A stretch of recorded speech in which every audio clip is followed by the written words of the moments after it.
Chapter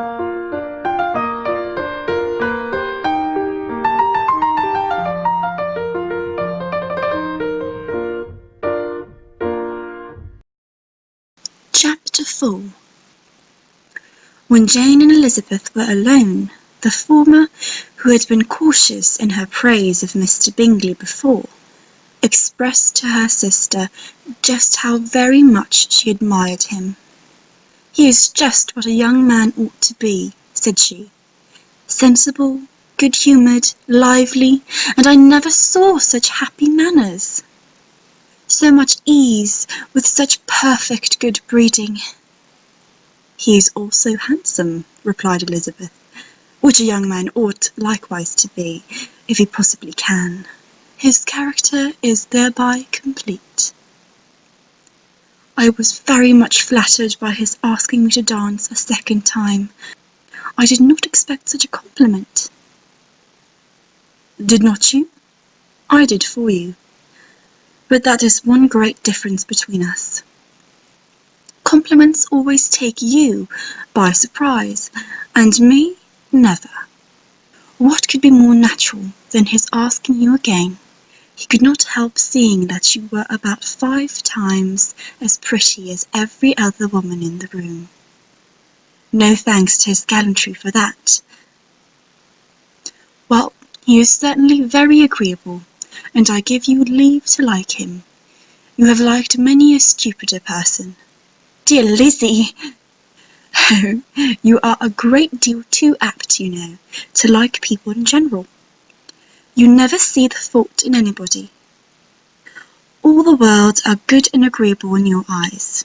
I never heard you speak ill of a human being in your life.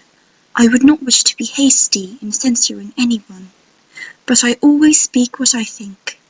I know you do, and it is that which makes the wonder. With your good sense, to be so honestly blind to the follies and nonsense of others! Affectation and candour is common enough one meets with it everywhere. But to be so candid without ostentation or design, to take the good of everybody's character and make it still better, and say nothing of the bad, belongs to you alone. And so you like this man's sisters, too, do you? Their manners are not equal to his." "Certainly not, at first, but they are very pleasing women when you converse with them. Miss Bingley is to live with her brother, and keep his house, and I am much mistaken if we shall not find a very charming neighbour in her." Elizabeth listened in silence, but was not convinced. Their behaviour at the assembly had not been calculated to please in general, and with more quickness of observation and less pliancy of temper than her sister, and with a judgment too unassailed by any attention to herself, she was very little disposed to approve them. They were in fact very fine ladies, not deficient in good humour when they were pleased, nor in the power of making themselves agreeable when they chose it, but proud and conceited. They were rather handsome, had been educated in one of the first private seminaries in town, had a fortune of £20,000, were in the habit of spending more than they ought, and of associating with people of rank, and were therefore in every respect entitled to think well of themselves, and meanly of others. They were of a respectable family in the north of England, a circumstance more deeply impressed on their memories than that their brother's fortune and their own had been acquired by trade. Mr. Bingley inherited property to the amount of nearly £100,000 from his father, who had intended to purchase an estate, but did not live to do it. Mr. Bingley intended it likewise, and sometimes made choice of his country. But as he was now provided with a good house and the liberty of a manor, it was doubtful to many of those who best knew the easiness of his temper whether he might not spend the remainder of his days at Netherfield, and leave the next generation to purchase. His sisters were anxious for his having an estate of his own, but though he was now only established as a tenant, Miss Bingley was by no means unwilling to preside at his table, nor was Mrs. Hurst, who had married a man of more fashion than fortune, less disposed to consider his house as her home when it suited her. Mr. Bingley had not even been of age 2 years, when he was tempted by an accidental recommendation to look at Netherfield House.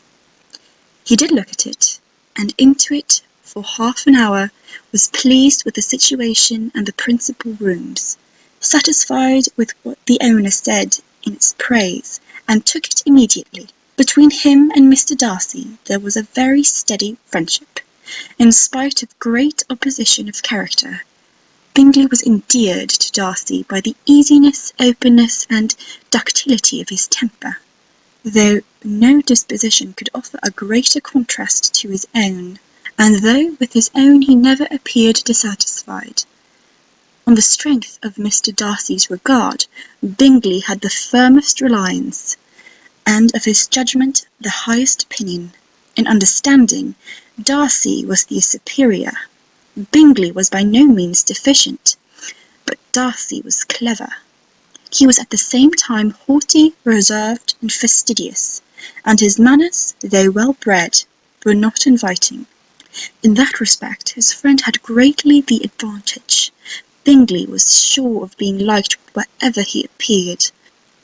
Darcy was continually giving offence.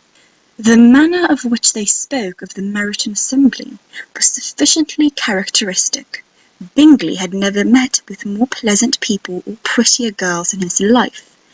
Everybody had been most kind and attentive to him. There had been no formality, no stiffness. He had soon felt acquainted with all the room. And as to Miss Bennet, he could not conceive an angel more beautiful. Darcy, on the contrary, had seen a collection of people in whom there was little beauty and no fashion, for none of whom he had felt the smallest interest, and from none received either attention or pleasure. Miss Bennet he acknowledged to be pretty, but she smiled too much. Mrs. Hurst and her sister allowed it to be so, but still they admired her and liked her, and pronounced her to be a sweet girl, and one whom they would not object to know more of. Miss Bennet was therefore established as a sweet girl, and their brother felt authorized by such commendation to think of her as he chose.